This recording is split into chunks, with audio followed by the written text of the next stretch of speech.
Now we have a Gumball service as Gumball Node.js extra cadet deployed on OpenShift, and the Gumball REST client, which accesses the Gumball service. The Gumball extra Node.js extra cadet accesses the MongoDB database. Now let's go to the service. This is my service. As you can see,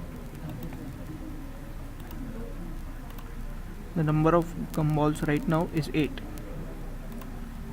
Now this is my Gumball REST client, which is open over here, and here it is. Currently it is in no coin state. I insert a quarter and then turn a crank, and now I check the number of gumballs, and it is goes to 7. Now we have implemented the security in this using hash key. Now let me just test it. Now currently the state is no coin state. I manually change the state to has a coin state.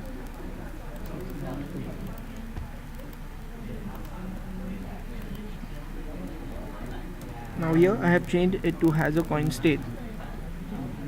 In case if the security was not there, it would have enabled turn the crank and the gumballs count would have been deducted. But right now it will give an invalid session. As soon as I press insert quarter, it gives me an invalid session.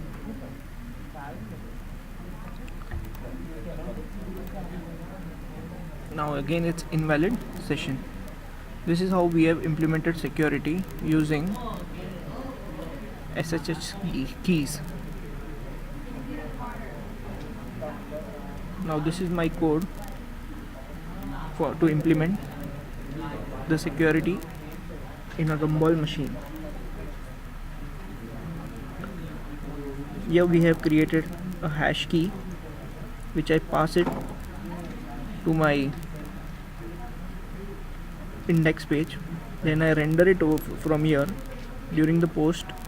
As soon as I do an action, either insert quarter or turn the crank, this method will be called, and I retrieve the hash key from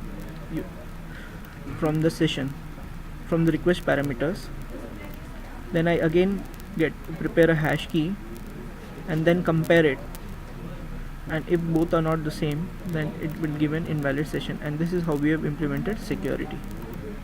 Thus you have learned how we have implemented thus we have seen how we have implemented security in Gumball machine.